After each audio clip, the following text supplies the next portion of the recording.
Me. I like to be low key, down low. That's the way I roll. That way nobody won't understand and know what I have or possess. That way they won't have to be sitting back lurking and try to rob me because I pity the fool that does that. What's going on, boxing community, boxing fans? Slyways 100 here. I just want to give a video on this fight we got coming up. Canelo Alvarez versus Edgar Berlanga. A lot of people shitting on Berlanga. That's usually how it goes. People take the fighter that's more popular, the fighter that's more likely to win, and shit on the other guy, particularly in this case because you did not get the fight that you wanted, which is Canelo versus David Benavidez. Now, I want to say this, right?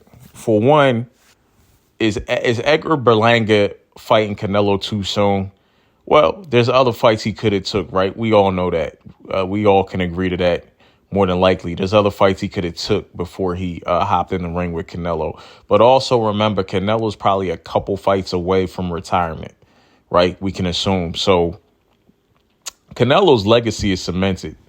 And I'm telling it from my opinion, my perspective, whether he fights David Benavidez or not. Would I like to see that fight as well? Yes. But Canelo has given us a lot of fights. You got to realize that the dude turned pro at what? I think it was age 15. Canelo's given us a lot of fights. And the longer you stay in boxing, there will always be more names that pop up. You know what I'm saying? I understand the argument. Like some people say, a lot of the key names on his resume he caught at a later age. The Shane Mosley, the Miguel Cottos, he also caught Floyd at an old age too. But Floyd's just Floyd. He schooled him. You know what I'm saying? So again, this is another thing that happens in boxing. It's nothing new. When the older guys that are going out, whether they're elite fighters or legends. When they're going out, they catch the younger guys coming up. This has been going on for decades and decades and decades, and it will continue to happen. So this is nothing new. It is what it is. Canelo's got a great resume. He's a hell of a fighter. I consider Canelo a special fighter. Like how you got a not the grade fighters, but you say you got a B-level fighter. Okay, you got an A-level fighter. This guy's I guess if you A-level, he's an elite fighter. And then you got special fighters, Floyd Mayweather, Sugar Ray Leonard. I throw Canelo in there, you know what I'm saying? And I'm not ranking them. I'm just saying guys in general that are special fighters. Canelo's a special fighter to me. He had no business fighting Bivol. No business, but he's such a special fighter that he could go up there and do that. And by the way, there's no shame in that, right? There's no shame in Canelo losing. Like the Bivol fight was an entertaining fight.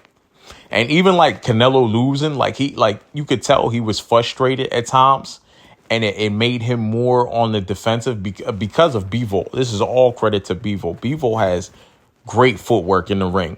The positions he puts himself in to let go of punches. And his defensive game is great, just like Canelo's. I mean, at times in that fight, both guys were mirrors of each other to me, honestly. It's just that Bivol was the bigger fighter. He imposes his will more.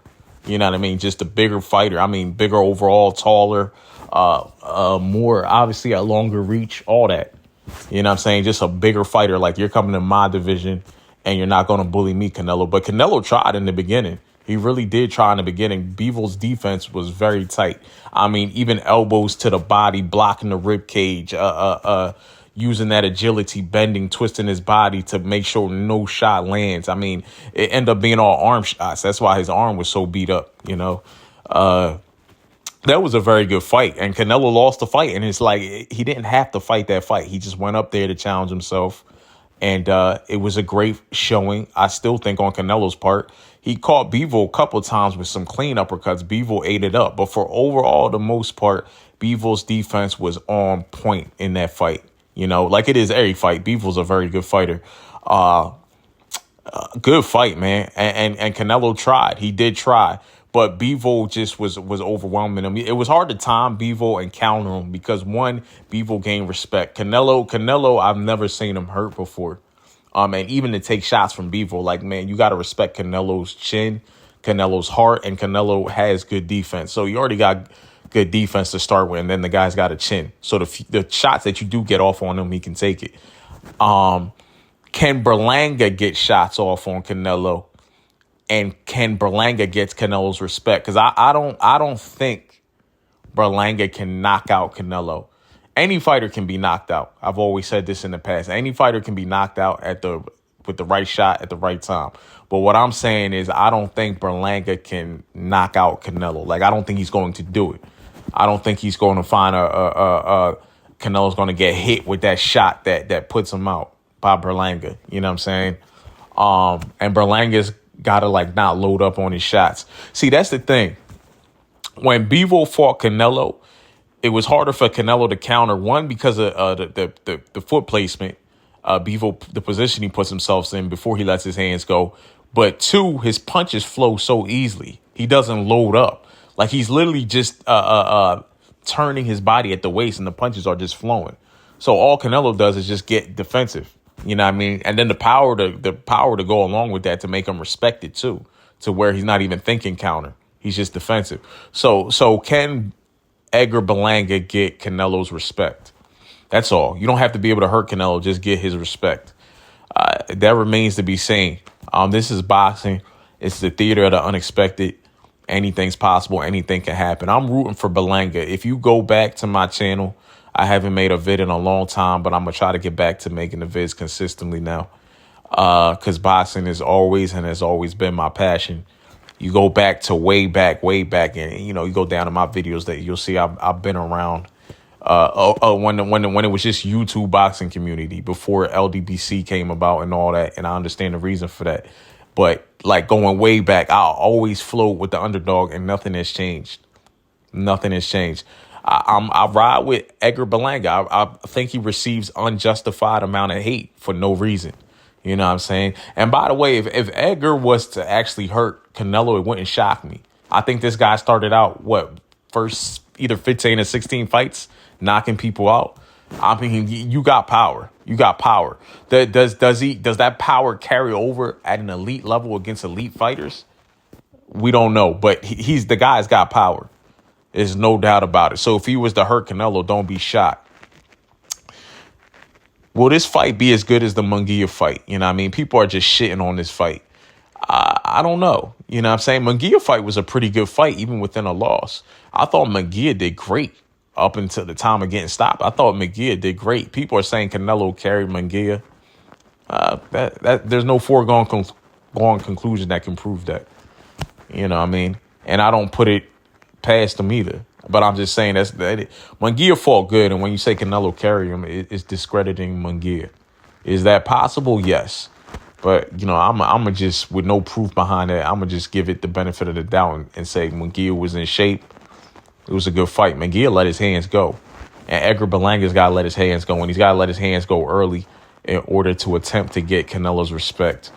You know, I'm rooting for Berlanga. He gets unjustifiable amount of hate for no reason, just like Devin Haney does, you know. He got that in common. I'm a Devin Haney fan. Realistically, like, I think Canelo stops Berlanga, you know, somewhere in the 8th or 9th round. I think he stops Berlanga. But Berlanga could bring his A game. I think it's the fights that we sleep on. And this always happens, too, in boxing. I do think Canelo is overlooking Berlanga. Doesn't mean he's not going to train as hard, but I do think he's overlooking Berlanga. Like, this guy's got nothing for me.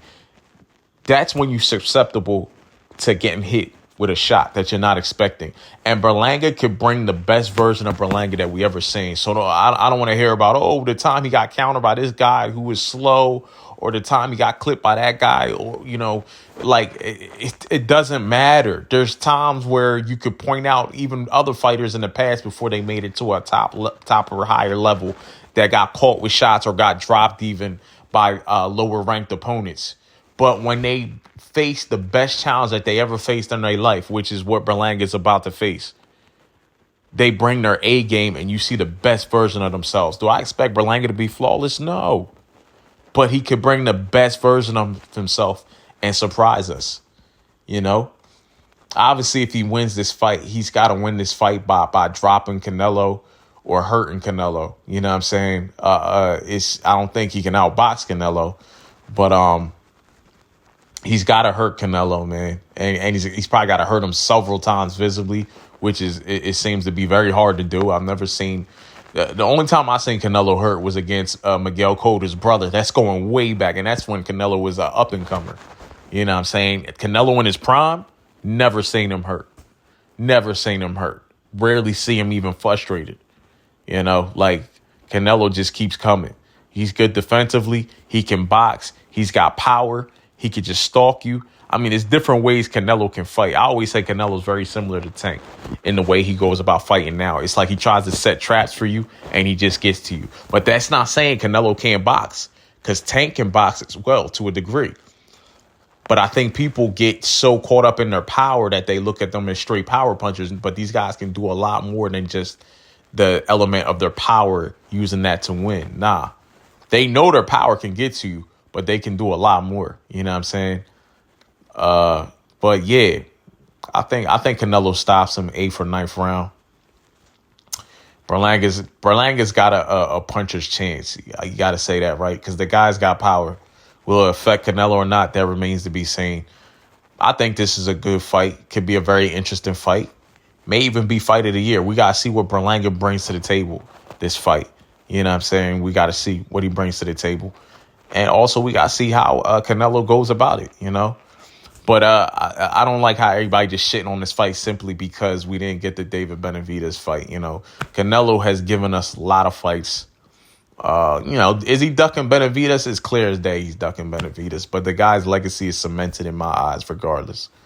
You know, and the longer you stay in this fight game, the more names there always will be to pop up. And you see how Canelo, another thing I want to mention before I end this video, you see how Canelo lost to Bivol.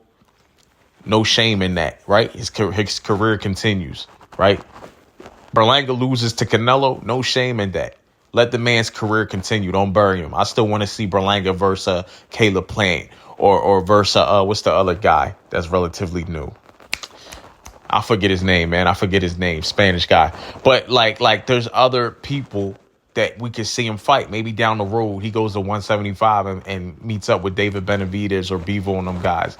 Let the guy continue to grow. A loss can also be a lesson learned and can make you better. So it's fights for Berlanga, but it's like when he loses this fight, it's like people want to eliminate him from the sport of boxing. I don't understand that, man. I don't understand that. But that's boxing fans. Very, very critical, very harsh. And, you know, that's nothing new. But Slideways 100, man. This video's long enough. Like, comment, subscribe. I appreciate it. I'm going to try to get back on making these vids consistent, man. Y'all have a good one.